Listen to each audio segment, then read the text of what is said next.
Hi, in this video I will be sharing my author income report, how much money I made as a writer this year. I'll be sharing some rejections or sharing over the 10 plus rejections I got, and I'll also be sharing kind of my reflections of how writing went in 2023 and my overall feels on writing and talk about my favorite pieces I wrote this year. And if you see me look this way, it's because my computer is here and I have all the stats. You will never run out of stats. All right, we're gonna dive into the numbers, the money right away, because I think that's really interesting. So this year in total short fiction and poetry sales, I made around $253.57 Canadian. I live in Canada, so this is after all the processing fees and all the service fees, and this is transferred. That's not the right word. Converted to CAD, which is not the best currency to be in right now. And as you can see in the pie chart that I'll put somewhere, my short fiction definitely outsold my poetry just because you just get paid more for short fiction because it's usually by word, and with poems it's usually like a general sum. So for sale mail I got I think it was 40 USD, and that converted to the 50 something dollars Canadian. As I Want to So I Can is $60 Canadian. They're a Canadian publisher, and Shoreline of Infinity is what the publisher of my short fiction, and they're a Scotland, like UK based publisher, so it was converted from pounds. I'm really happy I was able to sell this many pieces. I've never sold this much in my whole life. This is the most I've ever made a year as an author. Last year I made probably like 10 Canadian, 8 USD from my Drabble Tomorrow, which is in Martian magazine. So I'm kind of glad that, you know, my numbers are going up, but at the same time, I don't ever want to make my success as an author depending on how much I sell, because I don't think that's the right way to approach success as an author. I mean, obviously it affects like your income, so obviously it affects income, but I don't think success as an author and income, I think they're a little bit separate. But also I know for sure next year I won't be selling as many. I probably won't even sell one, because this year I wrote so much. You'll see later how much I wrote. I wrote so much short fiction and poetry this year, and next year I'm just concentrated on my young adult fantasy novel. I have okay, we can talk more about that later, but we just have to finish that. I want to be able to career that, and I'm no longer going to be working on multiple short fiction at the same time while working on my novel. It's just not gonna work out. I'm never gonna finish my novel, so that's the kind of hard decision I made going forward next year. So it's a little bit sad because I do have a ton of ideas, but I won't be writing anything new. However, I have a backlog of rejected stories, so and rejected poems. I think I will be like submitting those rejected stuff elsewhere, because I'm honestly, I always have something out. I never usually not have something out. But yeah, okay, let's quickly reflect on these 3 pieces that got published this year. So my first sale isn't on this list. The first short story that I sold this year did not come out this year. It'll come out next fall, and that one is with Microcosm Publishing with Ellie Blue. Actually, let me grab what the anthology will look like. This is what the book will look like with my short story in it when it comes out. This is, I don't know which edition this is. It will be part of a Bikes in Space. That's what the anthology is called. Feminist science fiction and fantasy. I actually have tried to submit to this a long time ago when I was a newbie writer, and it's actually crazy how I was accepted like years later after honing my craft. Yeah, that short story I submitted years ago was not good. So yeah, that was the first thing I sold. The second thing I sold, which ended up getting published, was Sale Mail. I'm really happy about this one. I'll talk a little bit more about this later. This is my first poetry publication, and I'm really excited. It was with Solar Punk magazine. I worked with JD Harlock. He was my editor, and he is such an amazing poet. So being able to work with him and to edit with him, I felt really grateful, because he's literally everywhere. He's been published everywhere, and the fact that he liked my poem enough to publish it meant a lot to me. Sale Mail is me in a poem. Oh my god, you know what I should have done? Okay, this is what I'm gonna do. For each short story I mentioned or each thing I publish, I'm gonna put emojis like they do in Love, Death, Robots. Sale Mail I love so much. It's me in a poem. This poem can really complement Euphoria. Euphoria was the first book I had ever written to completion that has been on pause for nearly 2 years now and probably will be on pause until I finish that young adult fantasy. I'm really happy about Snail Mail. And the next publication is As I Want to So I Can. This one is definitely a lot more personal than Snail Mail. Sometimes when I write poetry, especially speculative poetry, it comes from like a fictitious lens, so I'm writing as if I am a character in verse, but with with As I Want to So I Can, that one is actually a lot more personal, and it's my way of spinning around something that, you know, I feel towards and having like a speculative element on top of it. I also have a copy of that, but it's somewhere on my shelf. I actually don't know where it is. Oh, I see it. Should I grab it? Let me grab it. I'm so unprepared for this video. I just cut my hair before this. I don't know if there was like hair on my nose. This is Heartline Spec. Ooh, there were stickers in there, and this is my poem As I Want to So I Can. Very excited about this one. A lot of people like the last stanza.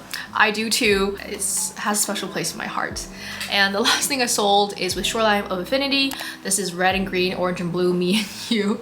I have so many feels about this. I'll wrap it up because I feel like we're talking too long just from this first portion. But I kind of feel like this story went through a botched surgery. I've been working on this short story since last year. I have actually a lot of vlogs of me working on this short story, and I even got Chris MF to read over this short story when it was in like a really much more rough state. I feel like, I don't know, I shouldn't feel like I did botched surgery on it, but the way it evolved, just, I don't know, I really need a break from it, because it's actually a little bit sad because I didn't even buy a contributor copy. It's in the art is beautiful, it has a beautiful cover. I'm the first story in the issue, and I also got my own like custom art for my piece, and I just feel like I'm not as excited about it or as proud of it. I think it's just been like, I don't know, I think I had a bad experience like editing it, and I had a bad experience, I don't know, I can't really describe it. I can't really describe it without going into like detail. I'm happy, you know, I'm happy it's out there. I'm happy it got sold. I cried writing it. There's a part of it that is very personal to me and my grandfather, and my grandfather passed when I wrote that, so part of me is very attached to the story, but another part of me is like, I'm so glad I never have to see that again. I'm glad, you know, if you read it, I hope you like it. I'm sure it's not as bad as I am making it out to be, but I feel like this story is just, I guess I'm a little bit, what's the word, like I'm a little bit burnt out from it. Maybe that's the right word. So yeah. We're gonna move on to the next portion, which I said is the rejections. So I got a total of 14 rejections this year. I submitted 27 things. So these 27 things that I submitted, they're not necessarily like new pieces that I'm submitting. Sometimes when a piece gets rejected, I submit the same piece elsewhere. So this is not like unique individual things. And some places I got rejected from include Apex Magazine, If There's Anyone Left, Sprawl Magazine, Choreo, I don't know how to pronounce it actually, Wild Blood Press, Hexagon, Uncanny, Strange Horizons. By the way, Strange Horizons, I mean, by the time you're watching this, they're not open anymore, but they're opening just for one day next week because they got so many submissions. And from the 14 I got rejected, 4 got accepted, and how many? 9 are pending. Do I have 9 pending right now? Before I move on to everything I wrote this year, I just want to like be super clear here, is that I'm not bragging that I got 4 things accepted. I'm not bragging that I got 3 things published this year. Like, please don't compare yourself to me, and also please don't compare me to someone else, because I'm not doing this. For me, I see writers have these stats with 1 month. I've literally seen multiple writers on my Twitter account share their stats, and they always have at least like 9 things per month, either acceptances or publications. So please do not compare yourself to me, just like I'm not comparing myself to them, because if you were to compare yourself to me and I were to compare myself to them, they would probably be comparing themselves to someone else, and it would just be like this, the society would fall apart. Like if we all did this, it'd be like a circle jerk. A circle jerk, except way worse than a circle jerk. My voice is really dying, so just letting you know that please don't compare any numbers to anyone. Don't compare my author income report. It's $200 like Canadian. That's, you know, what can I do with that? That's like not even 2 weeks worth of groceries. If you want more questions about my rejections, like please let me know in the comments below. Personally, I'm so used to rejections now. I get them all the time. They actually don't faze me at all.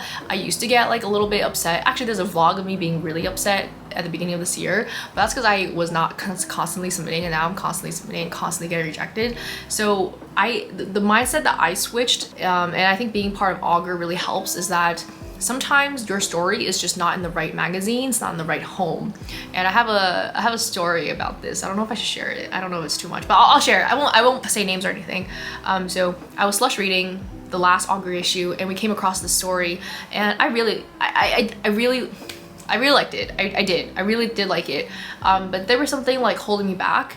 So I passed the story on to one of my more senior Augur members, and I never saw the story again, so it got rejected. And now this story is a pushcart nominee for another magazine. So this is like the classic JK Rowling story, like just because someone rejects your stuff doesn't mean it's not good. It could mean that the magazine, the home is not the right fit. Of course, your writing still needs to be at a standard for this to apply, but just keep that in mind. And that's just what I think. Whenever I submit something, I get rejected. I don't really think maybe the writing is actually just bad. I think that this is not the right home, and that's totally fine. So for everything I wrote this year, let's move on to that. You can see a pie chart here. This is everything new I wrote, like completely new, net new. This is not something I had revised. I have another column for that, like another chart. But this is like everything new I wrote this year. So in total this year, I wrote 21 new things. That's actually a lot. That's actually a lot.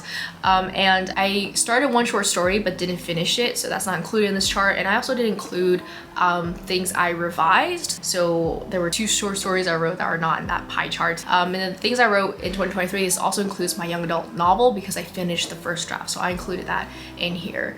And yeah, this is a lot. This goes back to what I was saying, that in next year in 2024, I will not be writing this much. I'm only gonna focus on the young adult novel, so that's the plan. And I think that's really all I wanted to touch upon, like the big things.